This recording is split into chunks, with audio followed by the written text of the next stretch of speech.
Welcome to NoDQ Galaxy, and we are back for the NoDQ review number 59, and I am Virtue, being joined by the elite team of NoDQ, TJS, Big G, and Aaron Rift, who looks like he's about to get his driver's license photo. Aaron, what's up, man? Or I'm about to be going to jail or something like that. Take your pick. I'm doing well. To be nice.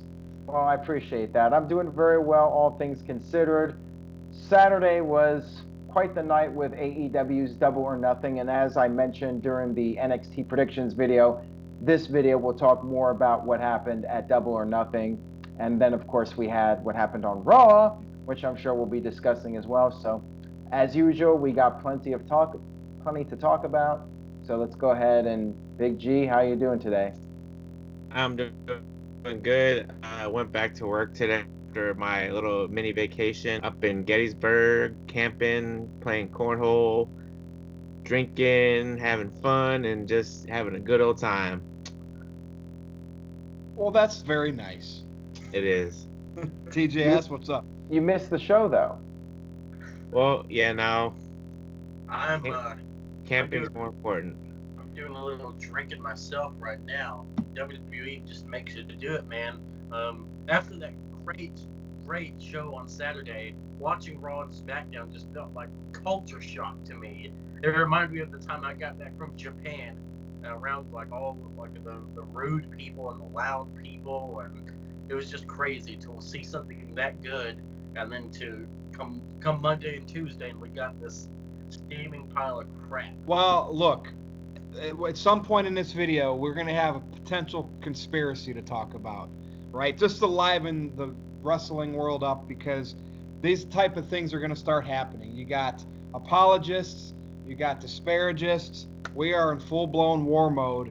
Like Dean Ambrose, John Moxley said, it's a paradigm shift. So let's talk about AEW Double or Nothing recap. What's everybody's thoughts? TJS, I'll start with you. What did you like the best about the show? Was there anything you didn't like? Well, I mean, the show started off great with that casino battle royale. I thought that was excellent. You had the wacky personalities in there, and it was just a really fun battle royal compared to what we get today in WWE, where it's just a bunch of guys just in the ring throwing each other out. There's really no character. It's supposed to be kind of like a cartoony match, and I feel like we got that with that battle royal. So that's how you know. Even the buy-in, the pre-show was great for Double or Nothing. I can't believe it. And then overall, I thought the main card was also really good. There was not one bad match on that card. And if I had one complaint, though, it would be maybe we needed some shorter matches, like some buffers here and there, because, I mean, do we really want like 9 epic long matches in a row? I feel like there should have been a cool down period, maybe an intermission, something like that, because the way that they presented it, it was like the whole show was must see, which I guess is a good thing, but eventually the crowd's going to get tired. Then again, you did have the sports entertainment enthusiast in the crowd, so maybe not. Maybe they were just all energized and ready to cheer all night long, but if it was me in attendance, I would want a little break here and there. Overall, though, the show gets an A- from me. A-, huh? Now, Big G, Yes. What did you think of Earl Hebner and Jim Ross, WWE staples for years, having an opportunity to do it again? Jim Ross in a major way, because he probably has a lot of political stroke backstage. Yeah, well, unfortunately, I didn't watch the full show, but I did go on YouTube and I watched some of the major highlights. You know, somebody had compiled a bunch of good highlights and whatnot.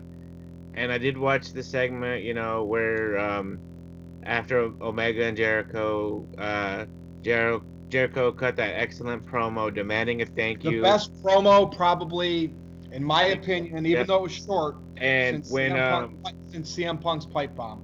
And when Moxley came through the crowd, and you know, Jim Ross, like, he had it in his voice still, like he hadn't lost a step. And Earl Hebner, was he the referee for Dustin? Cody and Dustin. Okay, I did watch that match. So Earl Hebner, I think he's still got it. You know, he's getting up there in age as well. I was more emotionally invested in that match than a WWE match in years, to be honest. You know, when Cody said, you know, I don't need a friend, I don't need a partner, I need my brother. That Let me that let me that ask hit you this: that hit the spot. would you be invested in it like you were if that blood didn't happen at the rate that it happened by Dustin? Um, That yeah, I was think I quite the would. You know, visual. That was quite the visual, it wasn't it? was. Yeah, I mean, we hadn't seen that much blood in years in WWE, and you know, the referees didn't stop the match, and they didn't have the latex gloves on, and they didn't stop the fight, and you know, they let it keep on. They You let could it. literally see it pouring at certain Yeah, spots. yeah, and that's when Brandy hit him with the cane, right? With the wolf cane. Well, yeah, but I'm sure he had. I'm sure he did the blade Yeah.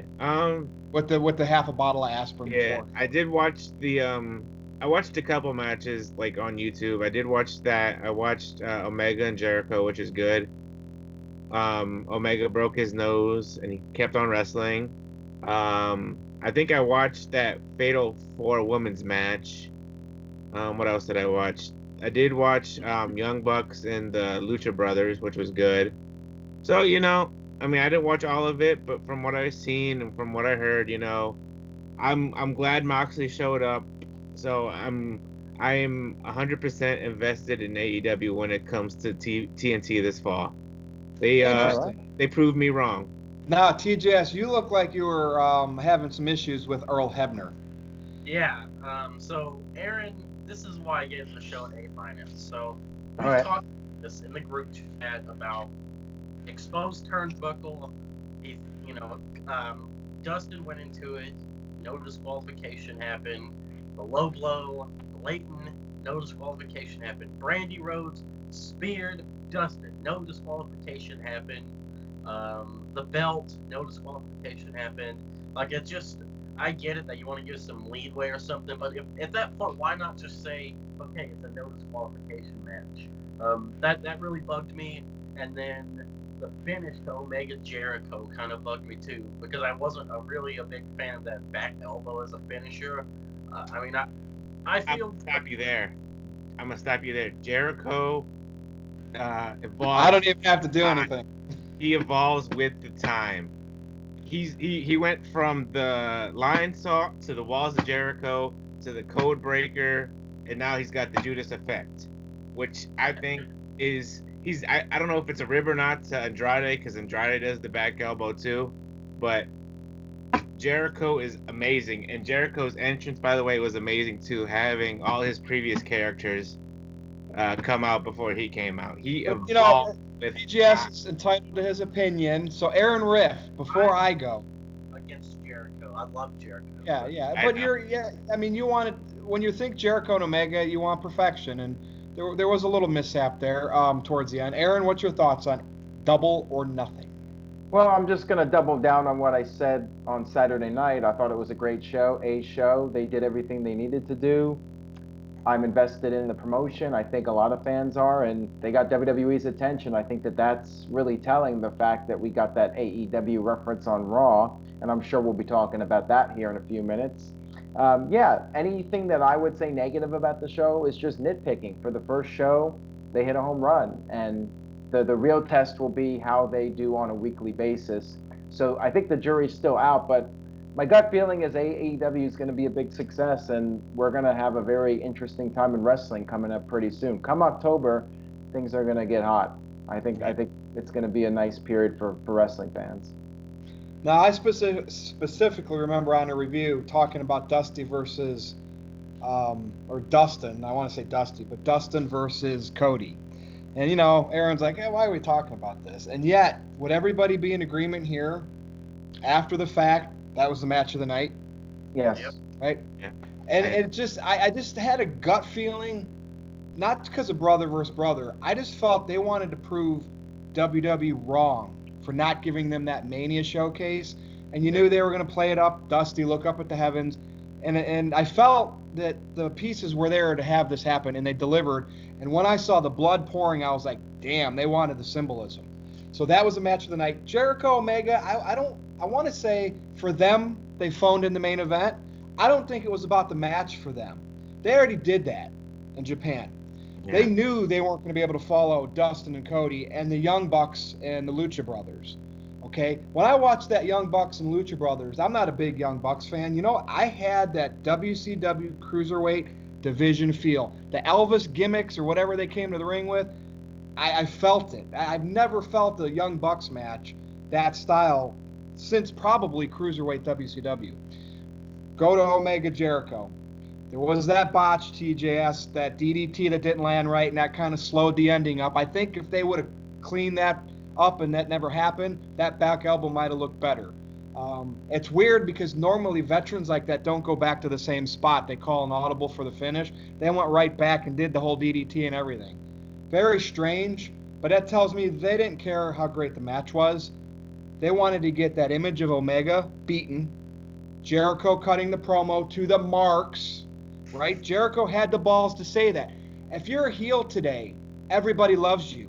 Jericho's trying to, he no-showed his StarCast afterwards and sent a cardboard cutout. This guy wants to be hated. He wants the baby faces working against him to truly get over, and at least he's trying. I'm sure there's still going to be people like me that like him, but if he can get half of the fans to really hate him for doing stuff like that, saying F off, this and that, he's doing his job. Plus, do you agree that that promo helped the Moxley pop be even bigger? Absolutely. Yeah, and I just thought that was perfection. And then, of course, Moxley comes in. I wish him and Jericho would have just stared down. Jericho would have backed away and just powdered and left.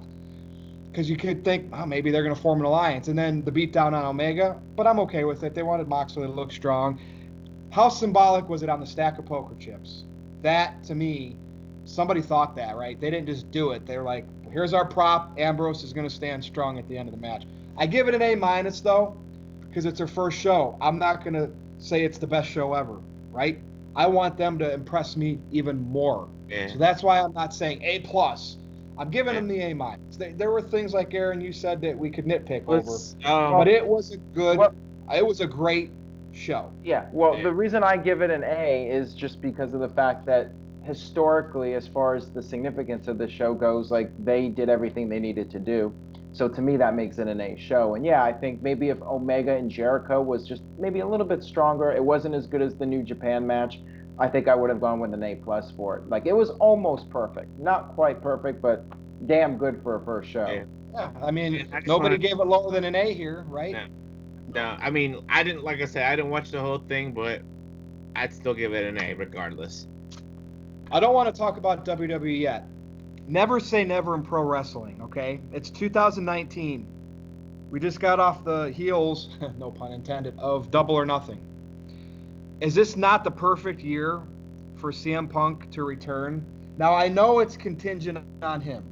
I know he needs to want the passion to come back because how he left WWE, it really burnt him from the business. He made a lot of money. He's made money since he's left wrestling. We've talked about that.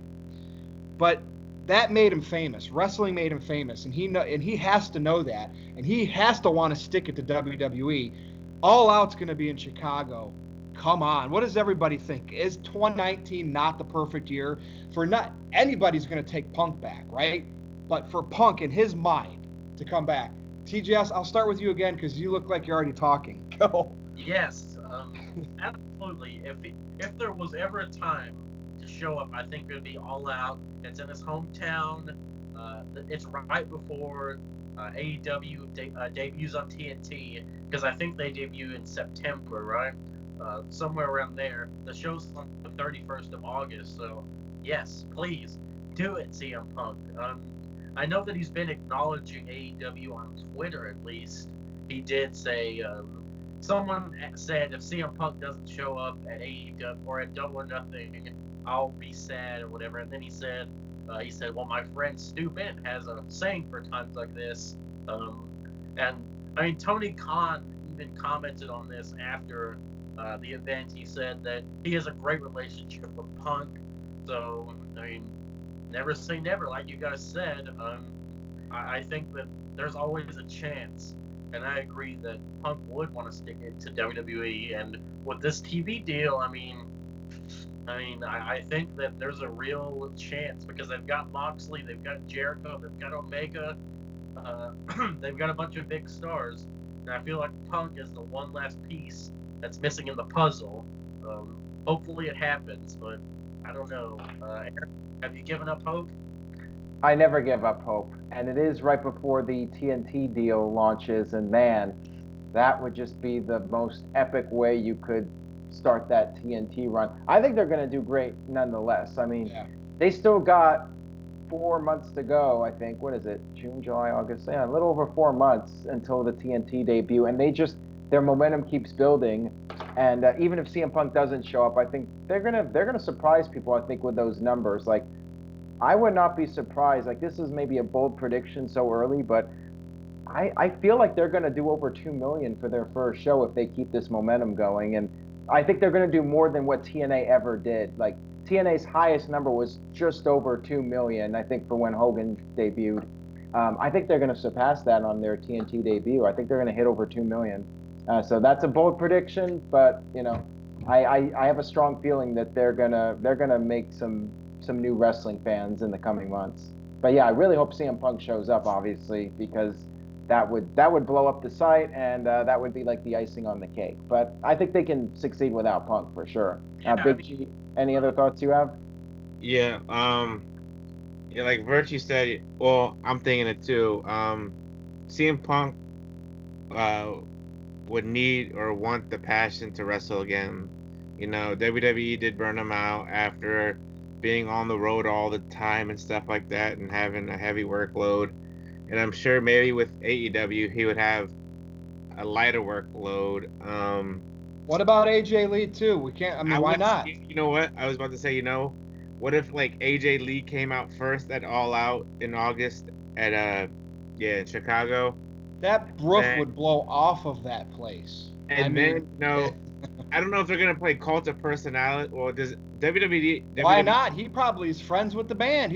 Punk's a big deal. He writes comic books. So play Cult. All of a sudden, Cult of Personality hits, and I mean, Moxley had a big pop when he came out. I think literally everybody would be off their seats for the whole entire segment or match that CM Punk would be in.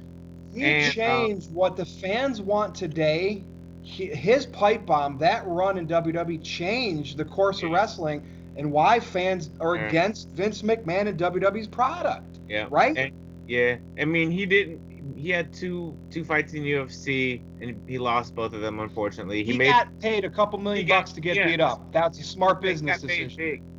But he's gonna need the passion to go back to wrestling, to do what he loved back in the day when he first started. And if he doesn't come back, like Aaron said, I think AEW will succeed with or without CM Punk. Absolutely. Now, Aaron, are you sending private messages to Caitlin saying I love you and I love you back? I see a little smirk on your face, man. No, I'm just amused by Big G's comments. He's just a funny guy. Hi, He reminds me of the South Park character Kenny. Okay, never mind. See, I was on a completely different horizon on that one. And you kind of got the Stan look going, by the way. Me? Yeah. The beanie. That's all right.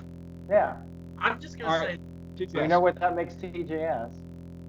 Not Cartman. Go ahead, man.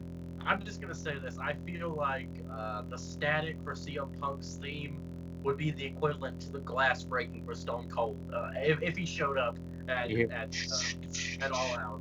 Remember one time we said Daniel Bryan will wrestle again, and yeah, I know it's in WWE, but he is wrestling again from bad brain injuries. Yeah.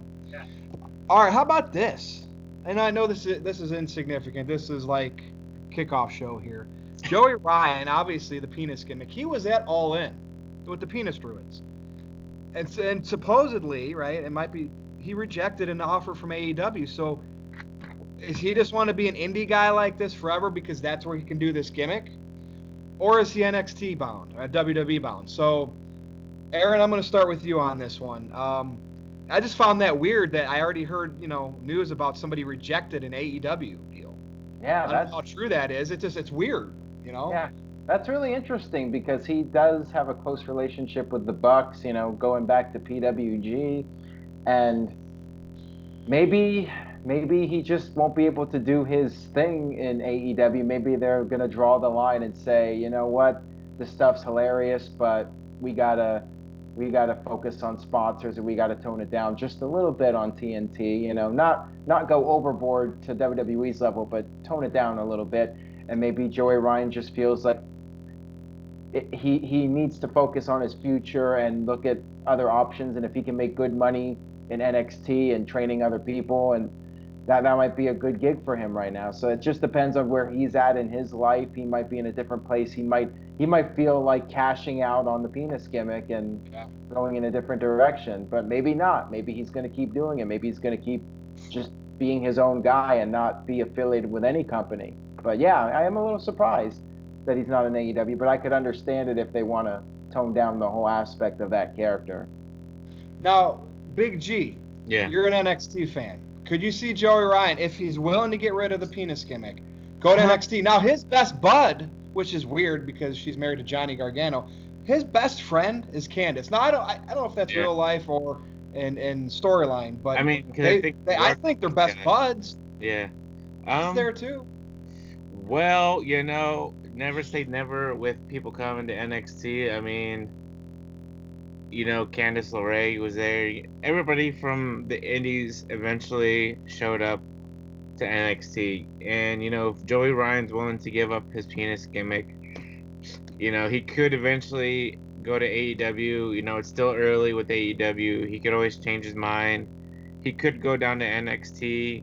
Apparently, I was going through YouTube, and apparently he and Shayna Baszler had an intergender match at one time in the indie scene. So, they had something going on. So, he knows Shayna Baszler. So, he could go to NXT. He could go to AEW.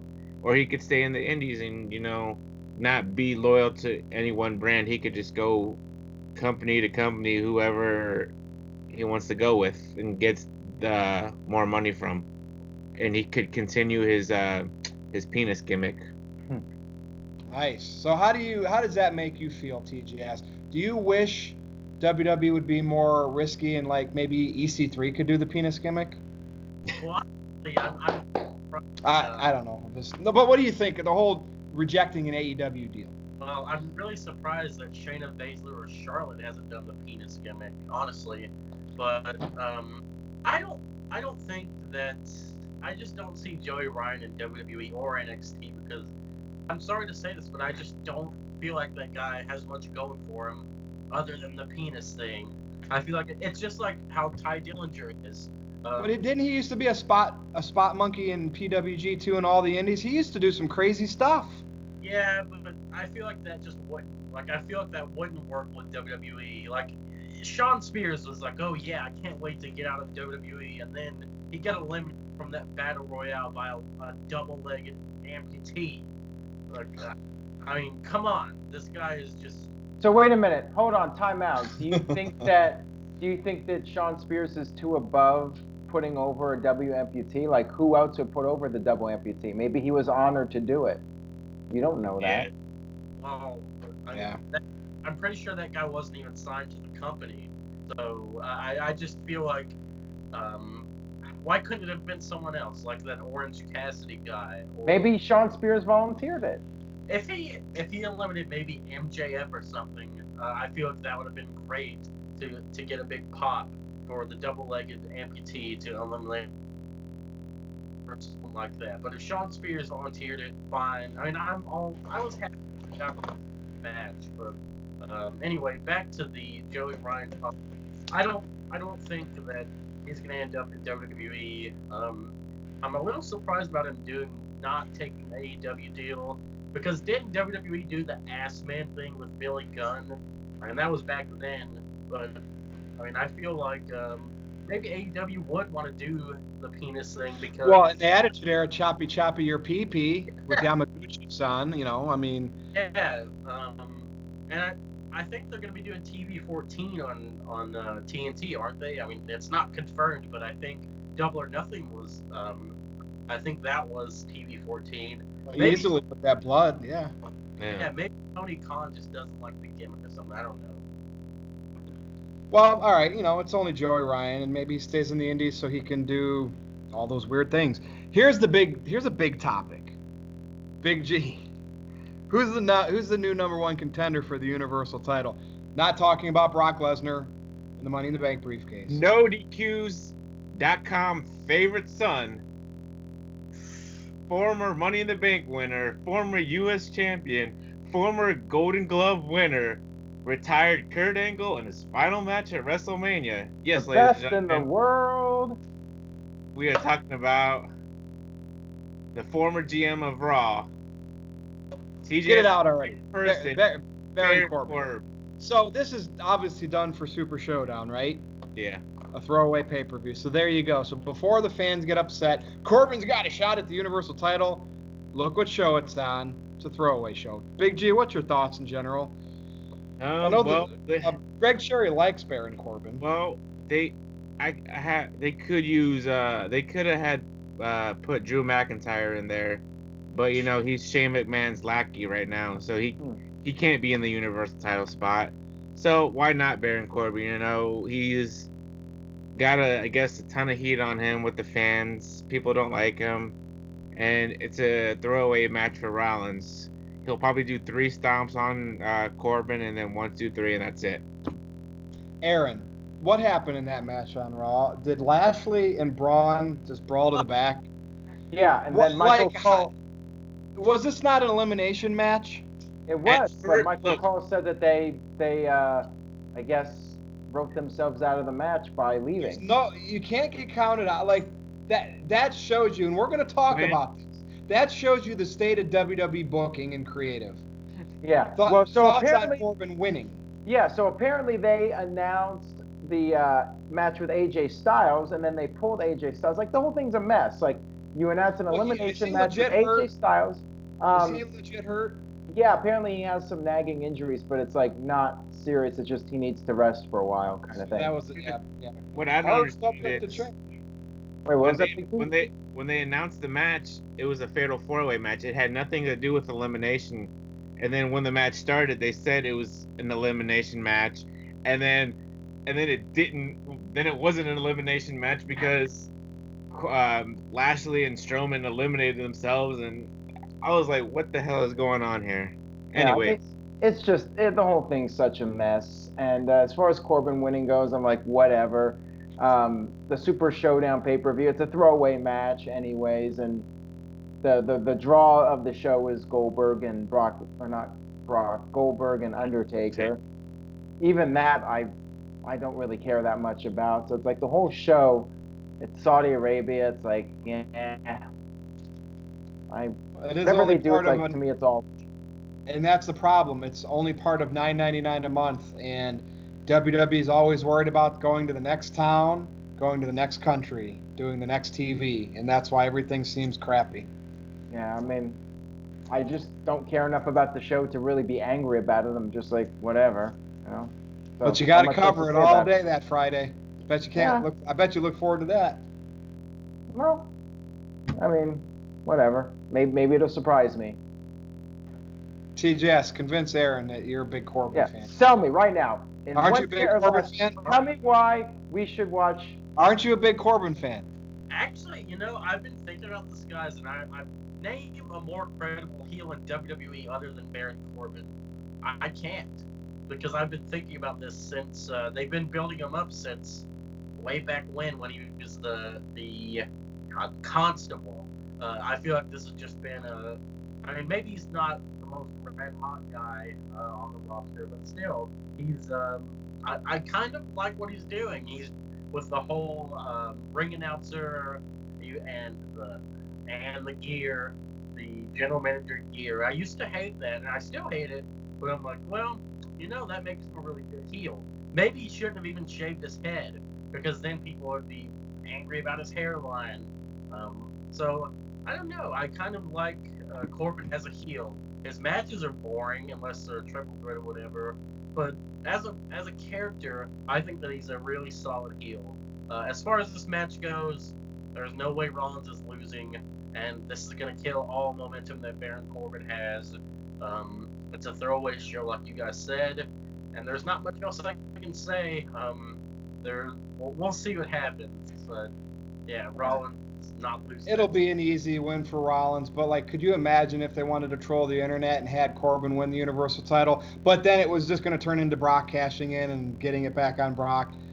Yeah. But you can never say never with them trolling the fans. I really think that's their go-to move now, to do things that they know the fans will bitch about. Yeah, I mean, I mentioned this before. Like, I feel Baron Corbin's not that bad. I think he's actually a decent performer. He's in the wrong place at the wrong time. He's in arguably one of the worst eras of WWE, and I think people 10, 15 years from now, they're going to look back and say, oh yeah, that's when they were pushing Baron Corbin, and that's why it sucked so bad. So he's just. So what would we compare him to? Well, who would we compare him to? The Goon? I think people compare him to, like, Lex Luger, a guy who got pushed and then didn't really deserve the spot, that sort of thing. Oh, okay. Luger, the Lex Express. Oh, remember the Intrepid on that one fateful day, Yokozuna? Anyways, all right, Brock Lesnar, the Boombox, and Big G's loving this. Now they've really went like full force with this. Brock's trying to show charisma. I don't know if he's trying to show charisma or if he's just ribbing it and mocking it. The paper, like, Brock didn't even know that it was, you can cash it in a year. That made him look like a dumb meathead, but it was funny how he hit Heyman with the paper, because everybody did that analogy. That's what Vince McMahon does to the team of writers when they hand him the script. I don't want this. This isn't my vision. But anyway, the Boombox Brock, right? Dancing and jiving. Money in the Bank winner. Will he disappear again? It seems like we've seen him on on at least Raw since Money in the Bank. Is he going to disappear again, or are they going to make him show up a little bit more often? Is that part of the new deal? We don't know, because he's got the briefcase. TJS, I'll start with you. What do you expect from Brock with this briefcase, and how often? Well, first of all, I'm just gonna say that WWE ruined everything that's cool, because like Vince probably saw the boombox thing. And he's like, hey, Brock, do that some more. In fact, we're gonna cue up some different music, and you're gonna dance to the ring. All right. So Vince probably watched a really popular late '80s movie, and he's like, "Oh wow, this seems like a really good idea." 30 years after the fact. White men can't jump. And he's freaking now a T-shirt that says "Brock Party." Like, oh my god. And I like what Lesnar's doing, though. He's funny, but I feel like they're just gonna run this into the ground really fast. Did you see Heyman? Yeah. Come on. It was at least funny for a half hour. I'll admit it's funny, but I feel like WWE's going to try to do this every single week, and it's going to be come on. Just going to get cringy. But as far as the cash-in goes, I was thinking that Brock was going to cash in at Super Showdown, which he still advertised for that show, right? So something's got to happen. But in an ideal situation, I think that Brock would not show up for 6 months. And actually, I think Brock should hold the briefcase longer than anyone else has and cash in on the go-home show for next year's Money in the Bank or something. We'll think that Brock's all gone, and then he just shows up at Money, or shows up on the go-home show, wins the title or loses the title. And I also want to add that I think that Kofi and Seth have been looking like really strong champions by just coming out there and say, cash in. I bet you won't. I think that's really cool, because instead of running away or whatever, they're facing head on. So cool. But I just pray that Brock never goes near the title again. Aaron? I think he's going to win the title. So there you go. Aaron, wouldn't you cash it in at the main event of WrestleMania, going into Mania, because that's the biggest spot, the biggest payday? Nobody's ever. I mean, Seth did it last second, but wouldn't you cash it in as if you won the Royal Rumble? Say, I want to go to Mania in the main event, in the last match. This is because you get if it's supposed to be the biggest spot with the most money. Yeah, well, Brock, we didn't get it this year, so that's a good point. Well, maybe Brock will say that, and then he'll get injured, or he'll quit, or he'll be released or something, and then like he never cashes in Money in the Bank. He'll be the first person to never do anything with it, and then it'll just be like a whole year Well, with nothing technically, happening. Kennedy, because he lost it to Edge, right? Do we Yeah. count that? And he should have been a world champion too. That's another video. But yeah, like a whole year will pass and like there'll be no cash in.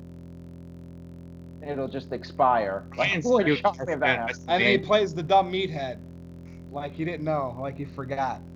I could see him forgetting the briefcase, like leaving the briefcase at home or something. That would be great. Interesting, but we'll see what it looks like next week. Big G.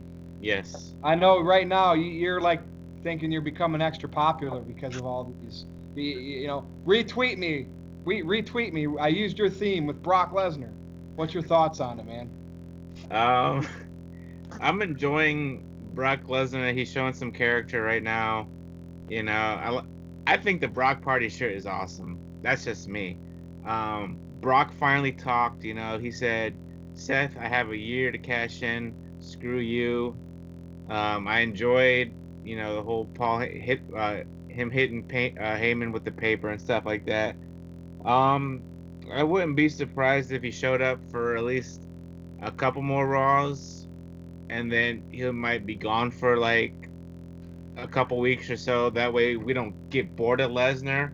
So when he does come back, we're like, oh snap, is he gonna cash in? Is he gonna cash in?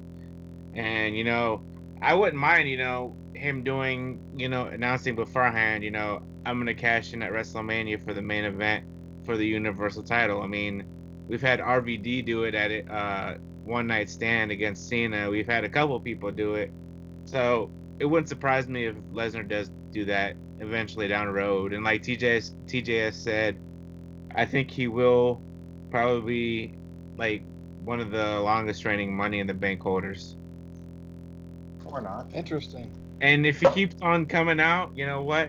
I'm gonna keep on doing more videos. Damn it. Okay, Oh, well you're he's gonna run out of dancing. people. Well, maybe not. Yeah, I'm surprised no one did the dance break theme yet. Like Carmella had been put Brock in there. Interesting. Okay. Yeah, I guess maybe me some heavy ideas. video shopping there. All right, let's get to the main event. So here's the interesting thing: is how bad Raw was the night at the weekend. You know, the Monday after AEW weekend. Bad, almost like a parody of what bad wrestling is. You think there's any chance? Vince Russo said today, and this is probably just for pure, you know, clickbait, that he thinks, you know, and again, this is all the conspiracy shows, that there's a chance AEW and WWE could be in cahoots. Now, not that they're owned by the same company, but yet they're in cahoots to milk the marks for all their money and to feed off of each other. I don't really know about this. I mean, obviously that's a far-fetched conspiracy theory, but Sami Zayn said AEW on WWE TV. Dirt sheets now are saying, oh, it was scripted. Oh, no, Vince McMahon was furious. Nah. First of all, isn't there like a 60-second delay from live TV if they wanted to cut something like that out? But yet it didn't. It aired. So it's weird to see a number one company basically, you know, point out, unless you're WCW, point out your competition. You always see that from the second place team calling out the big shot.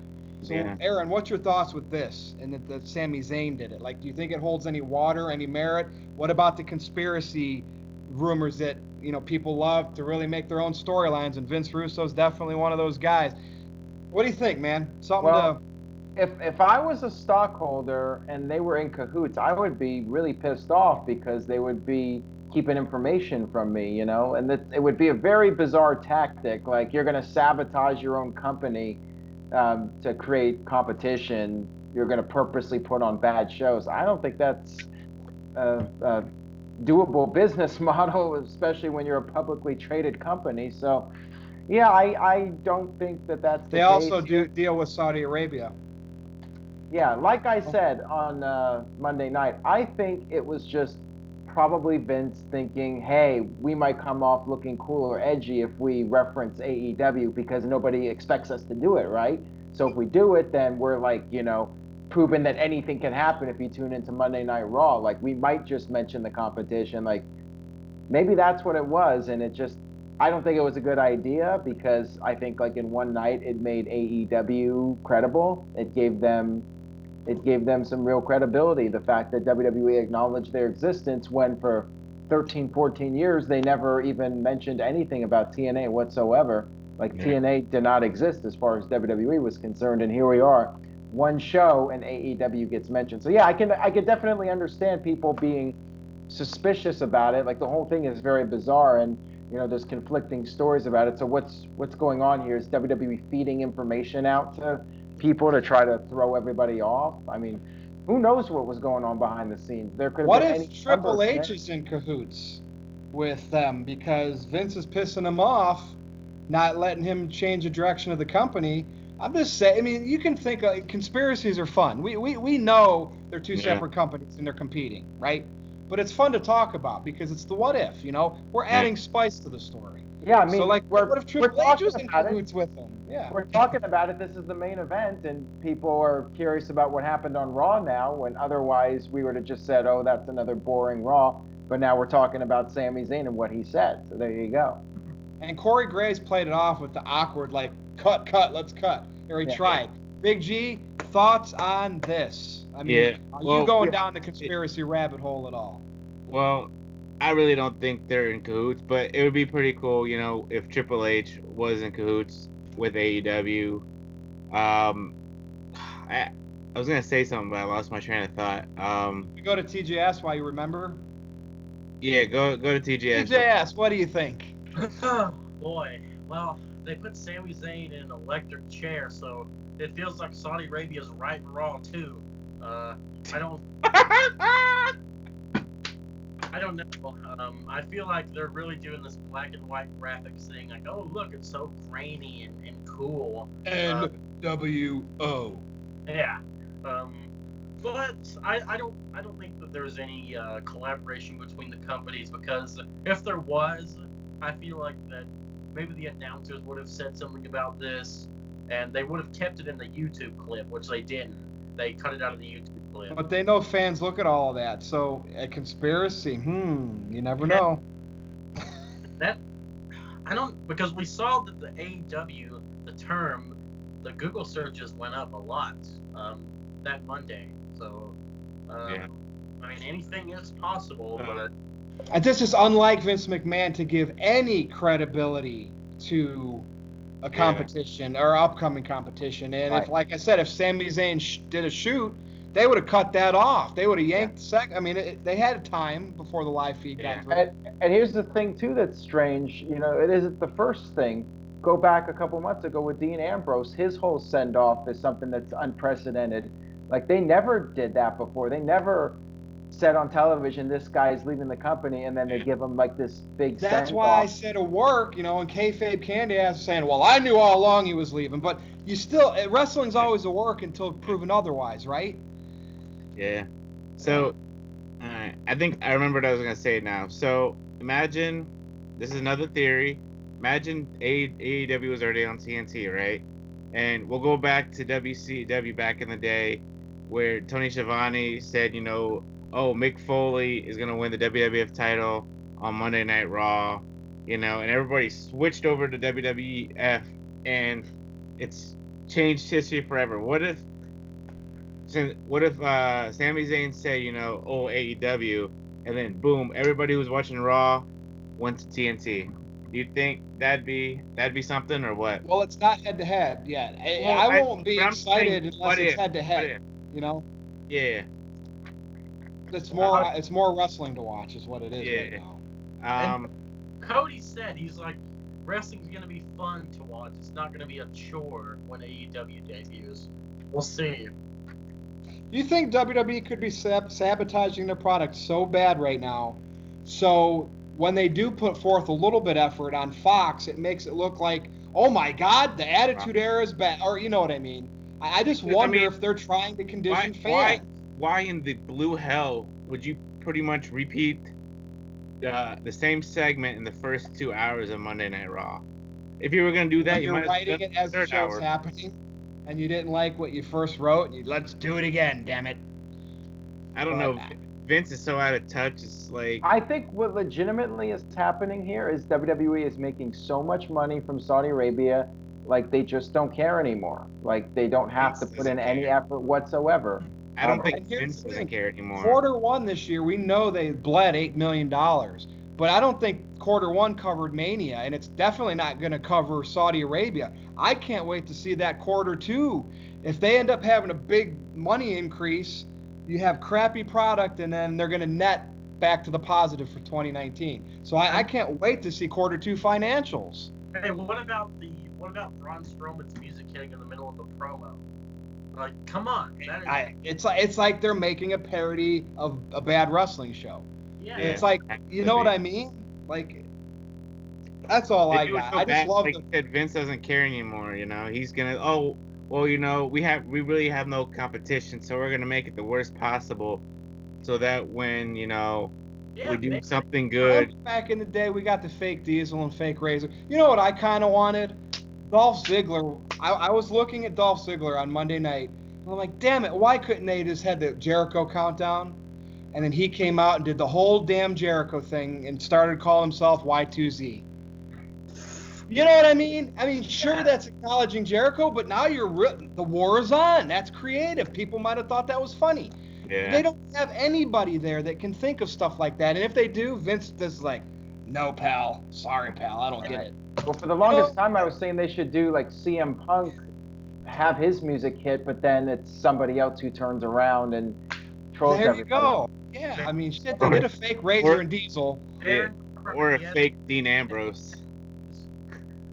God, they could, yeah, but whatever. That's all I got. Anybody else Yeah, want to yeah. add anything to it? Yeah, I was just gonna say, and plus you have the WWE stars tweeting about AEW, so and Undertaker liking Instagram comments about AEW, so it's just really I weird. mean, I think that was the real Undertaker though, because on Instagram he's Mark Calloway. It's not the Yeah. Undertaker. Well, you know what else is strange too? It's just we're in a different era now with social media. Like, what would have happened during the Monday Night War when WWE and WCW were going head to head, and if Twitter existed back then, like what Big crazy Foley stuff won. would Big have gone Foley down? won. And you how know? many WCW wrestlers would have liked that, and so on? Like, it would have been a really interesting well, time. yeah, and back then, Aaron, there were a Let lot me- of friends at different companies, but they were still friends. Let me ask you this: so since Bret Hart and John Moxley, well, Moxley's in AEW. Oh, yeah, we didn't talk Which- about Bret Hart do you- holding up the um, title. How do you think- symbolic was that? Do you think they're gonna punish Renee and Natalia for them showing up? They're already being punished. You know what I mean? Yeah. They're creative. Um, But we didn't talk about what about Bret holding up the AEW title? That was pretty symbolic too.